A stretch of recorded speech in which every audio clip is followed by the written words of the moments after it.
Hello everyone. आप सभी को हमारे चैनल पर स्वागत है। आज के क्लास में कक्षा 9 के जो गणित है प्रश्नावली 3.3 को डिटेल में सॉल्व करेंगे। बहुत ही आसान प्रश्नावली है। वैसे अगर आप इसका बेसिक वाला पार्ट देखा है ना 3.1, तो ये 3.3 आपके लिए बहुत ही आसान है, बहुत ही ज़्यादा आसान है। आइए पहला क्वेश्चन क्या कह रहा है। पहला क्वेश्चन कह रहा है किस चतुर्थांश में या किस अक्ष पर बिंदु -2 4, 3 - 1, -1 0, 1 2 और -3 -5 स्थित है। कार्तीय तल पर इनका स्थान निर्धारण करके अपने उत्तर स्थापित कीजिए। मान लेते हैं ये जो बिंदु दिया हुआ है इसको P Q R S T से डिनोट्स कर लेते हैं, हम लोग सूचित कर लेते हैं। और इसको बारीकी से अब हम लोग इस कार्तीय तल पर निर्धारण करेंगे और तब देखेंगे कि किस तल में कौन से बिंदु स्थापित है। तो सबसे पहला बिंदु जो है P बिंदु जो है -2 और 4 है। एक चीज़ यहाँ पे मैं क्लियर करूँगा, जैसे किसी एक बिंदु का मान 0 आता है, जैसे x और y होता है, जैसे यहाँ पे r वाला देख रहे हैं हम, -1 और 0 है, तो ये x तल में आएगा। एक और उदाहरण से हम लोग इस चीज़ को समझते हैं। कोई बिंदु, जैसे मानकर चलिए कोई बिंदु ले लेते हैं, कोई बिंदु है, कोई बिंदु आप ले लीजिए, मानकर चलिए कि 0 और 2 ले लेते हैं। यहाँ पे y को 0 दिखाया है, यहाँ पे अपने लोग क्या करेंगे 0 को अब की बार x को 0 दिखा देंगे। तो ये किस तल में आएगा? तो ये सीधी सी बात है, ये y तल में आएगा। किस तल में आएगा? y तल में आएगा। ये अपने मन से एक उदाहरण लेकर के मैं आपको बताया। वैसे आइए बारीकी से सभी बिंदुओं को देखते हैं कि किस तल में जा रहा है बिंदु P -2 और 4। सबसे पहले ये जो डायग्राम बना हुआ है, यहाँ पे x और यहाँ पे x डैश, इस साइड y, तो नीचे y डैश। डैश का मतलब ऋणात्मक संख्या से दिखाया गया है नीचे y को, और y जो है y डैश को ऋणात्मक संख्या से, x डैश को भी ऋणात्मक संख्या से यहाँ पे निर्दिष्ट किया गया है, दिखाया गया है। पहला बिंदु -2 x, ये x है, और दूसरा क्या है y। सभी बिंदु में पहला x दूसरा y। तो आइए -2 को x में खोजते। इस x अक्ष पर -2 कहाँ है? यहाँ पर है। -2 कहाँ पर निर्दिष्ट है? यहाँ पर है -2। उसके बाद इसके साथ में y जो लगा हुआ है वो 4 धनात्मक है, पॉजिटिव है। तो ये इसके सामने आ रहा है। इसको बिल्कुल रेखा के माध्यम से हम लोग स्पष्ट रूप से इसको देखेंगे कि ये बिंदु कहाँ जाने वाला है, -2 और 4 यहाँ पे आने वाला, अर्थात P को हम यहाँ पे लिख सकते हैं। बिंदु P जो है आपका सेकेंड चतुर्थांश में आया। ये प्रथम है, ये सेकेंड है। उसके बाद इसको आप थर्ड बोल सकते हैं, और इसको यहाँ पे आप बोल सकते हैं फोर्थ। मतलब पहला चतुर्थांश, प्रथम चतुर्थांश, द्वितीय चतुर्थांश, तृतीय चतुर्थांश और चतुर्थ चतुर्थांश। तो ये जो P बिंदु है ये सेकेंड यानी द्वितीय चतुर्थांश में आया। ठीक उसी तरह से आप Q बिंदु को लेते हैं, तो Q में 3 है x वाला, यहाँ पे 3 है, और y जो गया है -1 की ओर गया है, तो y नीचे -1 आएगा। तो आप इसको यहाँ 1 तक खींच करके यहाँ पे इस बिंदु को निर्दिष्ट करेंगे, और इस बिंदु का नाम दे देंगे Q बिंदु। P के बाद Q आएगा, और इस बिंदु का जो है जो निर्देशांक होगा 3 - 1 आएगा। ठीक है, तो ये आ गया आपको चतुर्थ चतुर्थांश में। ये किस में आ गया? चतुर्थ चतुर्थांश में। पहला जो P है वो यहाँ पे आप लिख सकते हैं, ये द्वितीय चतुर्थांश में आया, तो इसका यहाँ पे आप लिख सकते हैं द्वितीय चतुर्थांश। यहाँ पे आप इसको स्पष्ट रूप से लिख सकते हैं द्वितीय चतुर्थांश। ठीक है जी। और दूसरा जो बिंदु आया है चतुर्थ चतुर्थांश में आया, तो यहाँ पे भी लिख देंगे चतुर्थ चतुर्थांश, चतुर्थ चतुर्थांश। और तीसरा आप यहाँ पे देख सकते हैं आर बिंदु जो है, आर बिंदु को माने हैं तो -1 यहाँ पे है एक्स वाला में -1, और वाई वाला में ना तो ऊपर गया है ना नीचे गया है, यानी कि वाई का मान 0 है। तो ये तो बिल्कुल यहीं पे स्थित हो जाएगा, ये बिंदु -1 पर ही रहेगा, ना ऊपर गया है नीचे गया है।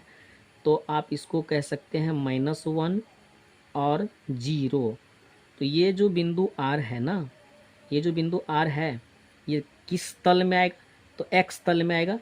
यही आपको एक उदाहरण के माध्यम से पहले भी समझाने का प्रयास किया था मैंने कि ये जो है एक्स तल में आएगा, यानी अगर वाई 0 रहेगा तो एक्स तल में आएगा, और एक्स 0 रहेगा तो वाई तल में आएगा। समझ गए? तो आर का जो आर बिंदु भी जो है, इसको क्लियर समझ चुके हैं हम लोग। अब आइए एस कहाँ पे निर्दिष्ट होगा, कहाँ पे ये आएगा, किस तल में आएगा, किस चतुर्थांश में आने वाला है एस? तो एस का जो एक्स है ना, ये 1 है, और वाई बिंदु जो है 2 की ओर गया है, उसमें भी धनात्मक, दोनों के दोनों पॉजिटिव है, दोनों के दोनों धनात्मक है। तो एक्स वाला इधर धनात्मक है, वाई वाला इधर धनात्मक है, इस ओर आने वाला है। तो 1 और 2 जो आएगा तो यहाँ पे आएगा, 1 और 2 कहाँ पे आने वाला है? इधर से 1 और इधर से 2। तो ये बिंदु यहाँ पे निर्दिष्ट हुआ, और इसको 1 और 2 लिखेंगे यहाँ पे। इस बिंदु का जो नाम है, इस बिंदु का नाम है एस। आर के बाद क्या आएगा? एस। ठीक उसी तरह से एस को हम लोग समझ चुके हैं। तो इस चतुर्थांश का नाम क्या होगा? प्रथम चतुर्थांश। इसका क्या नाम होगा? ये प्रथम चतुर्थांश में आया है, प्रथम चतुर्थांश में ये बिंदु स्पष्ट रूप से यहाँ पे आ चुका है। अब जो लास्ट वाला जो बिंदु है t -3 और -5, दोनों के दोनों नेगेटिव है, यानी x भी नेगेटिव है और y भी नेगेटिव है। तो ये दोनों नेगेटिव इस चतुर्थांश में आने वाला है, यानी -3 ये वाला रहा, और y जो है -5 इधर आने वाला है। तो ये 5 तक जाएगा, बढ़ करके 5वां बिंदु तक जाएगा, और ये यहाँ पे आ करके मिल जाएगा, और इस बिंदु का नाम रख देंगे हम लोग t। ये आया है -3 और -5। ठीक है बच्चों, सभी के सभी बिंदु को हम लोग निर्दिष्ट कर चुके हैं। और ये जो तृतीय चतुर्थांश में आया है, टी वाला जो बिंदु है, ये तृतीय चतुर्थांश में आया है, तृतीय चतुर्थांश में इसको हम लोग निर्दिष्ट कर चुके हैं। तो ये था नंबर 1 का जो क्वेश्चन है, इसको आसानी से इजी वे में, बिल्कुल सरल भाषा में इसको समझ गए हम लोग। और अब जो नेक्स्ट क्वेश्चन है नंबर 2, नेक्स्ट क्वेश्चन जो नंबर 2 नंबर का क्वेश्चन है, वो बहुत ही इजी है, बहुत ही सरल है। उसको भी हम लोग बारीकी से देखेंगे, बहुत ही आसान तरीका से देखेंगे। आइए इसको देखते हैं। अक्षों पर दूरी का उपयुक्त एकक लेकर नीचे सारणी में दिए गए बिंदुओं को तल पर आलेखित कीजिए। नीचे जो एक सारणी दिया हुआ है, ये जो सारणी है ना, ये जो सारणी है, इसको, इसके बिंदुओं को तल पर आलेखित करना है। आलेखित करने के लिए सबसे पहले हम लोगों को एक आलेख पेपर पर, वैसे तो आपको एग्ज़ाम में पेंसिल का यूज करना है, मैं यहाँ पे पेन से बता रहा हूँ, लेकिन ज़्यादा जो है आपको पेंसिल यूज करना है। मान लेते हैं ये बिंदु ए है, ये जो बिंदु है इसको बी मान लेते हैं, इसको सी मान लेते हैं, इसको डी मान लेते हैं, और लास्ट वाले को क्या मान लेते हैं? ई मान लेते हैं। ये सारे बिंदु को इस जो तल पर आलेखित तल है, ये पहले से ऑलरेडी बना चुके हैं, इस तल पे सबको निर्दिष्ट करना है। ये आपका x आपको पता है, इधर आपका ऋणात्मक है, x डैश हो जाएगा, ये y है धनात्मक है, और इधर y डैश ऋणात्मक है। ठीक है जी। अब आइए इसको खोजने का प्रयास करते हैं। बिंदु a जो है -2, x वाला में -2 खोजेंगे तो -2 तो यहाँ पे है -2, और y में कितना? y में आपको यहाँ पे 8 लेना है। y में कितना लेना है? 8 लेना है, माइनस का यहाँ पे 8, तो y में कितना लेना है? 8 लेना है। तो जैसे ही y आएगा 8, तो ये बिंदु आ जाएगा आपको यहाँ पर, बिल्कुल यहाँ पे निर्दिष्ट होने वाला है। ये लकीर जो है यहाँ पर आएगा, बिल्कुल 8 के नीचे यहाँ तक आने वाला है, और ये आएगा बिंदु यहाँ पे निर्दिष्ट होने वाला है, और इस बिंदु का नाम रखेंगे a, -2 और -8 यहाँ पे निर्दिष्ट हो चुका है। नेक्स्ट नंबर जो b है, बिंदु b, इसको आइए इस तल पर जो है क्या कहते हैं, आलेखित करना है। तो -1 कहाँ पे है? -1 यहाँ पे है x वाला में, और y वाला में 7 कहाँ पे है? y वाला में 7 प्लस का है। इसको थोड़ा सा और आगे बढ़ा लेते हैं, 5 हो गया, इसको यहाँ तक बढ़ा लेते हैं, ये 6 हो गया और ये हो गया 7, यानी कि ये हो गया 5, ये हो गया 6 और ये हो गया 7। यहाँ पे y डैश दे दीजिए, थोड़ा सा कम पड़ गया था। तो 7 यहाँ पे है, 7 कहाँ पे है, यहाँ पे है, और माइनस का 1 यहाँ पे, तो ये डायरेक्ट यहाँ पे जाएगा। ये कहाँ पे आने वाला है, ये जो मिले, इसका जो मिलन होगा, यहाँ पे मिलन हुआ है, और ये बिंदु आपको B हो जाएगा। और इसका जो निर्देशांक है ना, -1 और 7 है। इसका निर्देशांक -1 और 7 है। ठीक उसी प्रकार सारणी में आप देख सकते हैं, यहाँ पे बिंदु C जो है x वाला में 0 है, तो यहीं पे रहेगा, ना ऊपर जाएगा ना नीचे जाएगा। लेकिन y की अगर हम बात करें, y बिंदु की, तो ये 1.25 है, माइनस में 1.25, तो ये यहाँ पे आने वाला है। ये थोड़ा सा 1 से 1.25 यहाँ पे एक अनुमान करके ले लेते हैं। तो ये बिंदु यहीं पर निर्दिष्ट हो जाएगा, क्योंकि आपका x जो है बिल्कुल 0 है, तो ये तो ना तो ऊपर गया है और ना ही नीचे गया है, ना धनात्मक है इसका ना ऋणात्मक है, बिल्कुल 0 है। तो ये बिंदु यहीं पे निर्दिष्ट हो गया C, बिंदु C यहाँ पे निर्दिष्ट हो चुका है। और इसका जो वैल्यू है ना, ये x का 0 और y का -1.25 यहाँ पे आप लिख सकते हैं। ठीक है जी। अब D बिंदु जो है 1 है, तो D यहाँ पे 1 x वाला, और 3 यानी दोनों धनात्मक में, तो ये यहाँ पे आएगा, और ये बिंदु यहाँ पे निर्दिष्ट हो गया। तो इस बिंदु का नाम हम लोग दे सकते हैं D, और इसका जो निर्देशांक है 1 और 3 है। मैं माफ़ी चाहूँगा, बगल में स्पीकर, लाउड स्पीकर चल रहा है, तो थोड़ा सा त्रुटि के लिए मैं क्षमा चाहूँगा।